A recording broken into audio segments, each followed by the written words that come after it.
আসসালামু আলাইকুম প্রিয় দর্শক। আশা করি আপনারা সবাই ভালো আছেন, আমিও ভালো আছি। তো আজকে আবারও এই বাইকটি হুন্ডাই SP 125 এই বাইকটির একটি রিভিউ নিয়ে আসলাম। আমি মোটামুটি 700 কিলো চালিয়েছি। এই 700 কিলোর মধ্যে কি ভালো দিক এবং কি মন্দ দিক পেলাম, এই সম্পর্কে কিন্তু আজকে এই ভিডিওতে বিস্তারিত আলোচনা করব। তো প্রিয় দর্শক, এই বাইকটির যদি আমি ভালো দিক এবং মন্দ দিক বিশ্লেষণ করতে যাই তাহলে কিন্তু অনেক বড় হয়ে যাবে ভিডিওটা। তাই আমি শর্ট করে বলার চেষ্টা করব, যেগুলো আর কি পার্মানেন্ট আমাদেরকে রেগুলার চালাতে সমস্যা করে, সেই বিষয়গুলো নিয়ে কিন্তু আজকের এই ভিডিওতে আলোচনা করব। ভিতরে কিছু খবর আমরা আজকের এই ভিডিওতে দিব না এবং সেটা দেওয়ার চেষ্টাও করবো না, যেগুলো বাইরের দিক, যেগুলো সবসময় আমাদেরকে ভেজাল করে থাকে, সেই বিষয়গুলো নিয়ে আজকের এই ভিডিওতে আলোচনা করব। তো ভিডিওটা আপনারা দেখতে থাকুন এবং আমাদের এই ভিডিওটি পেজটি দেখলে অবশ্যই পেজটি ফলো করবেন এবং ইউটিউব চ্যানেল দেখলে অবশ্যই চ্যানেলটি সাবস্ক্রাইব করবেন। তো গ্রামের রাস্তা চলাচল করতে গিয়ে সবসময় যে প্যারাটা খেতে হয় সেটা হলো এই লাইট, সামনের হেডলাইট। চাবি অন করলেই কিন্তু লো কোয়ালিটির যে হেডলাইটটা সেটা কিন্তু একদম আনলিমিটেড ওয়ান অবস্থায় থাকে, আপনারা দেখতেছেন। এটা কিন্তু গ্রামের রাস্তায় চলাচল করলে এটা কিন্তু একটা প্যারা খেতে হয়। সবাই বলে, ভাই তোর লাইট জ্বলতেছে, লাইট জ্বলতেছে, দিনের বেলায় লাইট জ্বালায় রাখছিস কেন, আর দিনের বেলায় অন্ধ হয়ে গেছিস, এরকম বিভিন্ন কথা আপনারা দেখতেছেন। আমি কিন্তু মাত্র 700 কিলো চালিয়েছি। আমার বাইকটি কিন্তু এখন বয়স মোটামুটি প্রায় 15 থেকে 20 দিনের মতো হবে আমার বাইকটির বয়স। এটা কিন্তু একদম একটা খারাপ দিক, মানে এটা একদম একটা পেরা, অন্যরকম পেরা। আপনারা আপনারা যদি কোনোদিন এই বাইকটি নিয়ে রাস্তায়, গ্রামের রাস্তায় বের হন, তাহলে আপনারা বুঝতে পারবেন যে এই সামনের হেডলাইটটার কথা আপনাকে প্রত্যেকটা মানুষ বলবে, এ লাইট জ্বলতেছে, এ লাইট জ্বলতেছে, লাইট অফ কর, লাইট অফ কর। এরকম কথা শুনতে শুনতে আমি একদম বিরক্ত হয়ে গেছি। কিন্তু শোরুম থেকে নিষেধ করে দিয়েছে এই লাইটটি কাটার জন্য, যে এই লাইটটি আপনারা কখনোই কাটবেন না। এই লাইটটি কাটলে কিন্তু আপনার হেডলাইটটি কেটে যেতে পারে। এই হেডলাইটে এরকম ঝুলে থাকার কিন্তু অনেকগুলো কারণ আছে। যেমন আপনি যখন কোনো বাইকের পিছনে বা আপনার বাইকটি চালাবেন, সে কিন্তু সহজেই আপনার তার লুকিং গ্লাসে আপনার বাইকটি কিন্তু খুঁজে পাবে লাইট জ্বলে থাকার কারণে।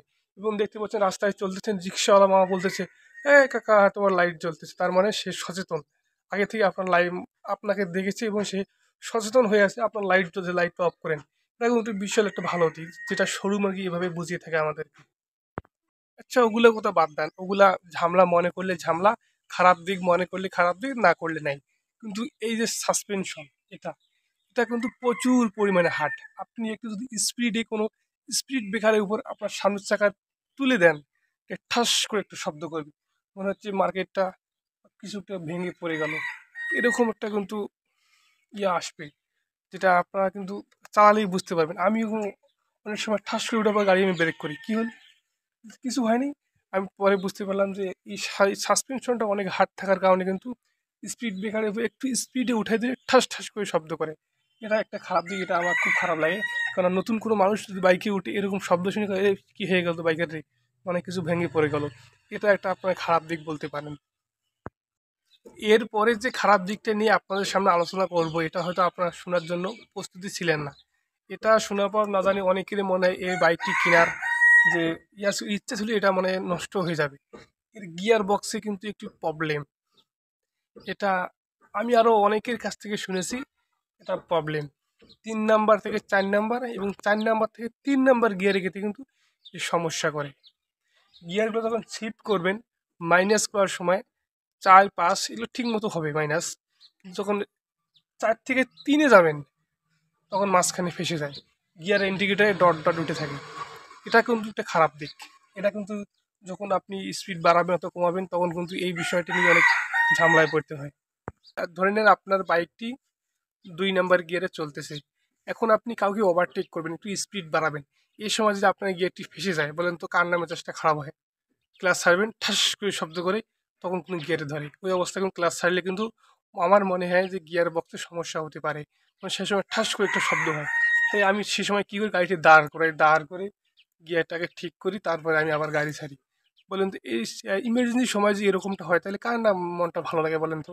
আবার ধরে আপনি স্পিড বাড়িয়ে আছে অনেক, এখন সামনে একটা মোড় দেখতে পেলেন, গাড়িটি স্লো করবেন, 5 নাম্বার গিয়ার আছে, 3 নাম্বারে নিয়ে যাবেন, তখন সমস্যাটা হবে, তখন মোড় ঘুরিয়ে গাড়ি দাঁড় করে আমাকে গিয়ার বক্স ঠিক করতে হয়। এটা কিন্তু একদম সেই একটা প্যারা দেয়, সব সময় দেয় না, দিনে 2 থেকে 3 বার এরকম সমস্যা হয় আমার সাথে। জানি না, এরপরে আমি শোরুমে কথা বলেছি এই সম্পর্কে, শোরুম থেকে আমাকে এইভাবে বুঝিয়েছে, যখন গাড়িটি 6 থেকে 7 মাস বা 1 বছর প্লাস হয়ে যাবে তখন কিন্তু আস্তে আস্তে গিয়ার বক্স এমনিতে স্মুথ হয়ে যাবে, কিন্তু নর্মালি নতুন অবস্থায় কিন্তু মাঝে মাঝে একটু সমস্যা করে গিয়ার বক্সটি। তো প্রিয় দর্শক, এই ছিল আজকের এই ভিডিওর যে খারাপ দিক এবং ভালো দিক। খারাপ দিক কোনো নাই, জাস্ট এই কয়েকটি খারাপ দিক হাতে গোনা, তাছাড়া সব দিক ভালো। মাইলেজ, স্পিড, গ্যাস, লুক, ঠিক আছে, হরেন, তারপরে কন্ট্রোল, টায়ার, সব কিছুই একদম একদম সেই রকম।